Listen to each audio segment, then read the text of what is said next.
Njengoko ke sibhiyozela iminyaka engama-75 yeendaba ze-SABC, siqabela abantu ke abancedileyo ekulungiseni kweendaba kwijolo le-SABC leendaba. Kanti ke namhlanje siyamkela kaloku uSiphephile Kunene, intatheli ke ye-SABC kunye nomhleli we-Bulletin. Uqale ke uhambo lwakhe ngonyaka ka-2007 njengomvelisi weendaba wezoqoqosho kwaye ngoku ukhokela idesika yeendaba zikamabonakude zolwimi lwesiSwati. Kodwa ke phambi kokuba sithethe naye masirhabule sifince.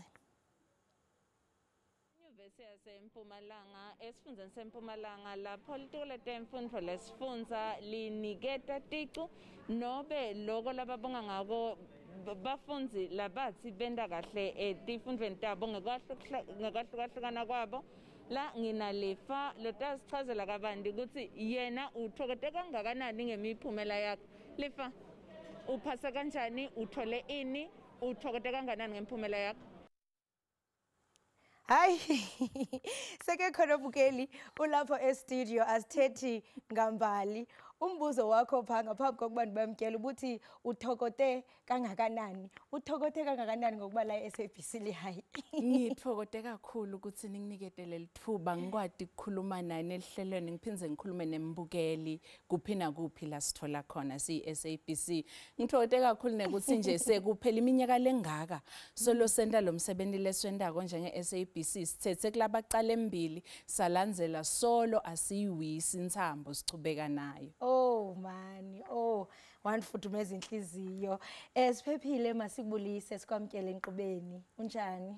Ngiyaphila, ngiyabonga, ngiyathokoza kuba ingcenye yelicembu leliphumelelako licembu le-SABC. Oh siyathokoza nathi, siyathokoza impela. Ndiyafuna into yokubana sithi chungcembe ngohambo lwakho. Ube kanti uzimanya nelijelo losasazo i-SABC. Uthe xa ufika apha wathi hey kudala umuntu elapha inyawo zinodaka. Hey yinzi indlela sicale nga-2007 la bangadi ke 2007 bekusenabo news at 10 kuphindze kube ne-news in 60 seconds and then bese kuba ne-news at 1. Kuqala kwami kusebenta nje ukuthi ngiyasebenza e-SABC ngicale ngasebenta kuleto tindzaba totintsathu. Ku-news at 1 umuntu utokhumbula ukuthi kucocwa ikakhulukazi temnotho. Kusho ukuthi ke uma ngabe kufanele ukuthi kubhale mase kufundwe tindzaba bekubese kuba nesigaba sesibili kulapho ke bese sifaka khona tindzaba tase-Afrika netindzaba temhlaba.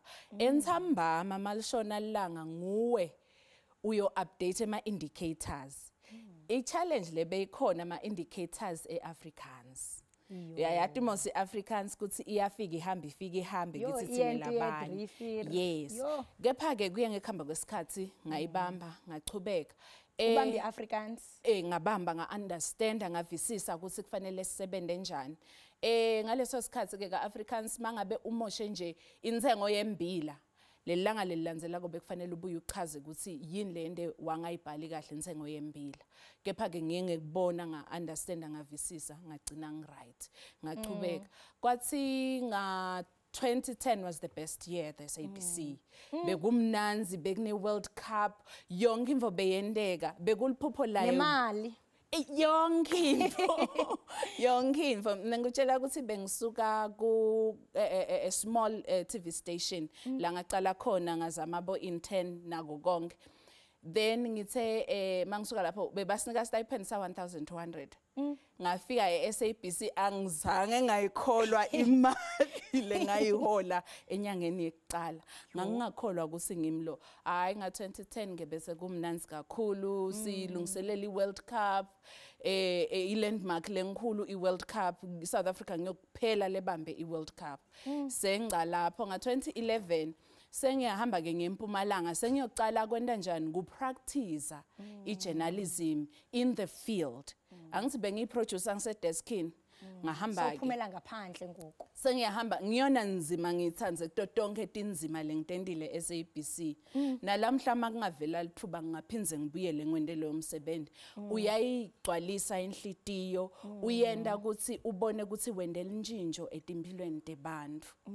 Empumalanga ke tindzaba lebe ngiticover kakhulu tindzaba letitsinza abantu ngco utawukhanza ukuthi kumbe umuntu akakhona ukuhlala enzaweni lekahle ngoba nase senitintsathele niyakhona ukuxhumana nematiko lafanele nanibuyela kuloyo muti ndawukhanza umuti lophilako bathole ama grants ngendlela lefanele nako konke nje bekwenta impilo ibe lula then ke ngachubeka nelihambo lwami I had the biggest break mangiya ko cover iLily Mine. When I broke that story, bamve banga believe ukuthi vele labamvu bavalelekile. iSABC was first to break that story. Everyone else followed us. Wow. Sachubeka ke iLily halala. Sachubeka neLily Mine sayicover emalanga ahamba solo abatholakala nalamhla bakatholakali by the way. And that was a highlight in my career because imagine you are on TV from ekuseni kuze kuyoshaya 3 ntambama nga7 batabe balalela ipackage yakho kwayenda icareer yami ya blossoma lokunye nje lengingakusho ngeSABC ukuthi iyaniketana lithuba and lining lebamvu kumbe nalaba labangasekhe eSABC baqale bagiya bafunza balungisa bapolisha yonke into eSABC into ethi nawe uyathi into kubani impiko zakho ufike wenjenje ngongena kwakho kwelasango wavula amaphiko watabalaza wabangapha nangapha yandithulile njengokuba ubalisa uhambo lwakho ndithi ye isifuba sakho sigcwele qhu uzityanda igila inga ungabhala nencwadi ngeSABC uthi my journey my story nyani ngayibhala namanje because kufika kwami eSABC there was a lady at reception wangibuta ukuthi are you sure ukuthi you want to do this you look really young but ngachubeka my second boss because we were hired by Usigi Mkabadele and then my second boss was Tony Reiniger. She said go back to school you're too young for this ngathi not now not now it's for whatever. So from there I had to cover another tragedy in a mine in Mpumalanga. It was Gloria Mine. 23 miners had died because of chemical inhalation.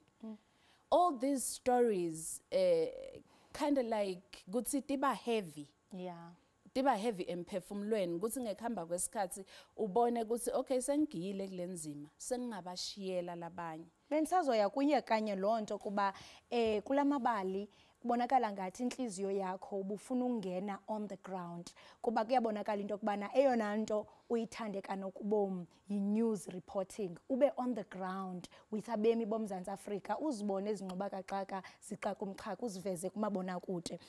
Ngoku ndiyafuna uqonda xa uzawuthi ezi zinto bezisinda ezikuxhokonxa enhlizweni kuba kaloku xa ngumsasazi ungunondaba uyintatheli funeka uqonde ngqopha ungabe umadolwanzima ulila umuntu xa ixhelwa uyajonga nje utsho into kubana umuntu uxheliwe ababukeli bafuna ukwazi nani ngeyiphi indlela okanye ubuyisebenzisa uqinisekisa kuba hey ngamabala nobuzaza awubuqinisekisa into kubana nasengqondweni uyazijonga into kubana ungaweli kwelacala lingapha ya uyatilungisa mayinithathele before ufika estorini ngalesikhathi usuka vele kubase usuke sowadi ukuthi ngiyakokhulumisana nebamfu labalimele kwendekani but before ufike lapha uyatikhulumisa uyatitshela ukuthi okay le yimpilo this is what happened and ekwendekeni kwako kufanele ngibe strong awukhali awubonakali ukuthi wena sothatha side lebamfu kufanele nje ukuthi ube nguwe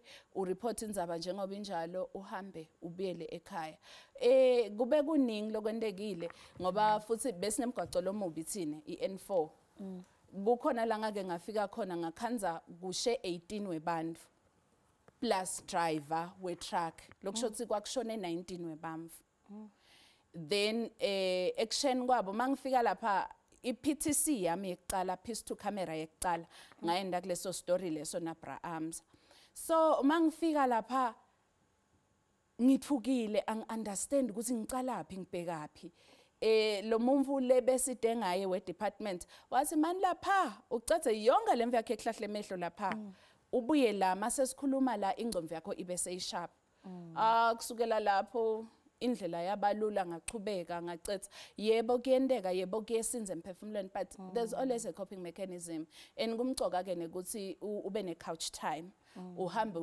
uhlale nemuvi longakukhansela longamcicela konke ngalesinye isikhathi akugcine kuthi uzukhale noma wendeni ufike nje ucoca uthi hey lamuhla yati bengisesitorini lesikanje kanje uyudlulise kuphume emzimbeni wakho kube uyophinda ithi iqhamu ngenye imini uthi hayi mani kuthe ndaziva ndisinda kanti lamini yesasiganeko ngoku siphephile ngumsasazi oyinhloko ayumsasazi kodwa uphethe desika uphethe idesika isemahlombeni wakho isezandleni zakho yonke into ukuze iye emoyeni iqala kuwe kuthiwa boss lady ufikelele njani kwelinqanaba ke ngoku sowuphethe idesika yesiswati ngithe ngekuthola tinyawo tami ngathola indlela eMpumalanga ngase ngiapplyela umsebenzi ukuthi ngibuye eJozi ngito khona kupractice ngenhlanhla lenhle kwakungumsebenzi longikhulisako weku editor ibulletin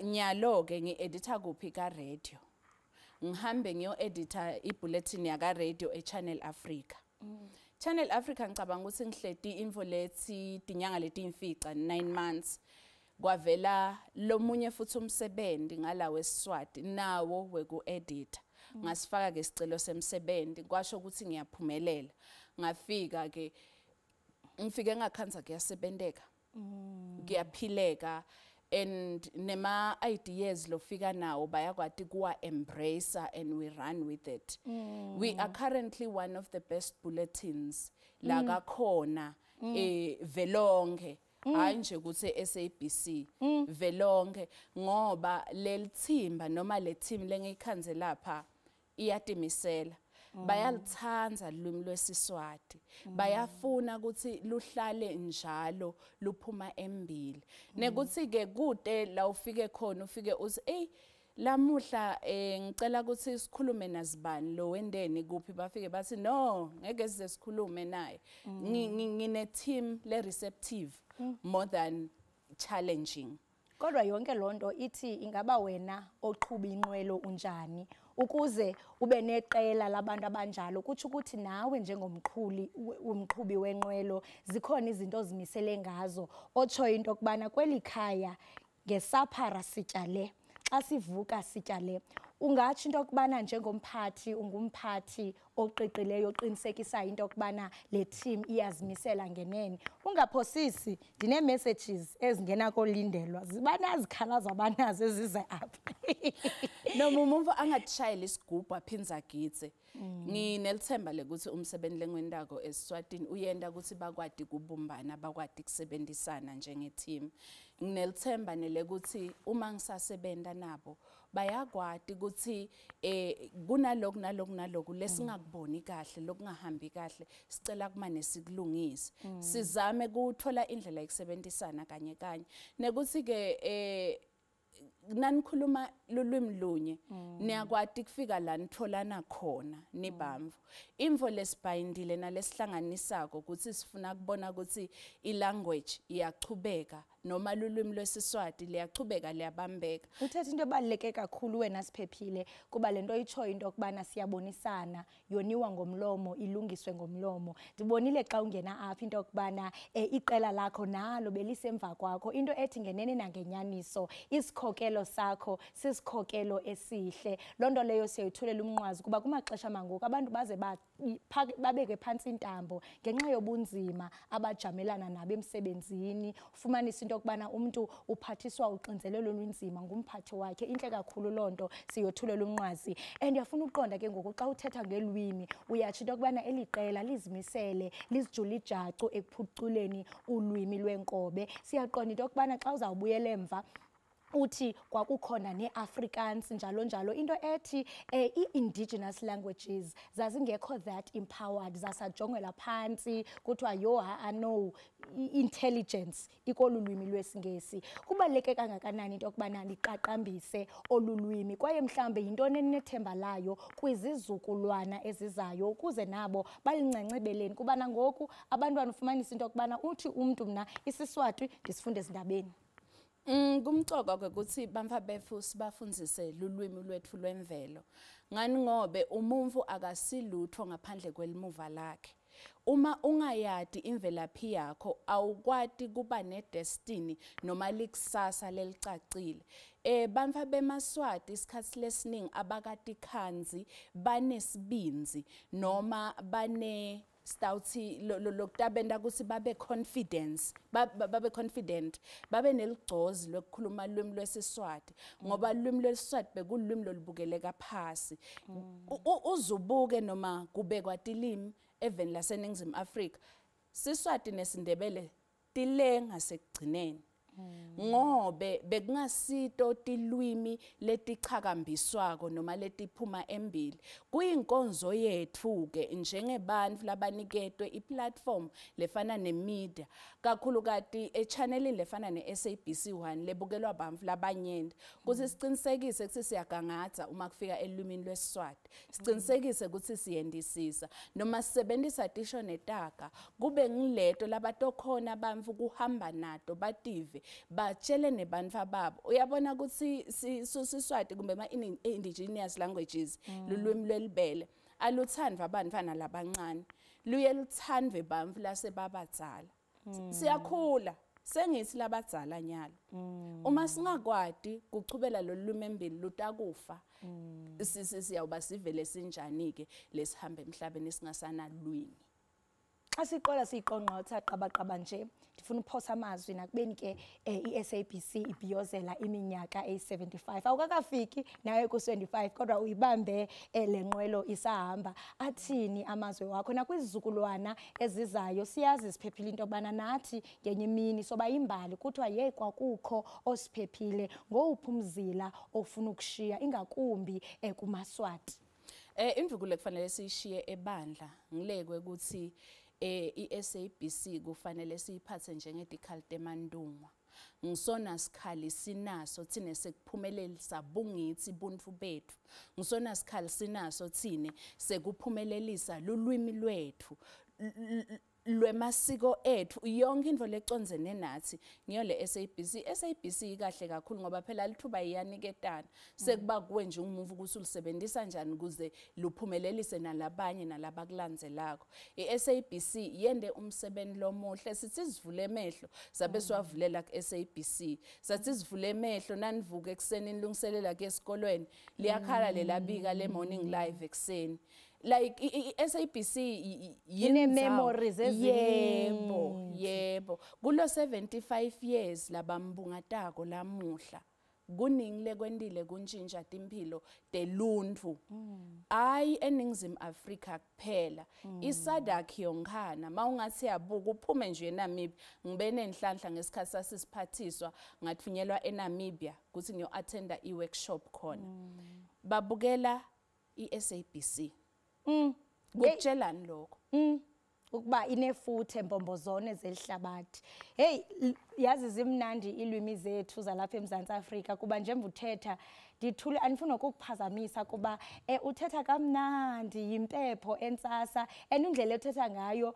ndiyakuchallenge into yokubana uthathe usiba nephepha ubhale yazi ndifuna uthetha ngesiswati nje ubhale encwadi wazise bonke abantu uthi SABC ungubani na siphephile masibambe ngazibini ngokwenza idinga kunye nathi usikebisele ngohambo lwakhe oluhle nakubeni bekhona amahla enyuka kodwa kuyo yonke lonto usamile nelijelo lesasazo wenza umsebenzi omhle kakhulu angake inkomo zakho zingadula zingazala amaduna namathokazi sigcwala isibaya kube kuhle ekhaya siyabulela kakhulu kubonga mina ngibonga nesikhathi leningiphe sona sibulela kakhulu right mukeli weSABC lihaye lonke ebesithetha naye nguye usiphephile kunene intatheli ke yejelo losasazo iSABC uba ngumhleli ke mukeli wendaba kwinhloko ke yendaba yedesika zesiswati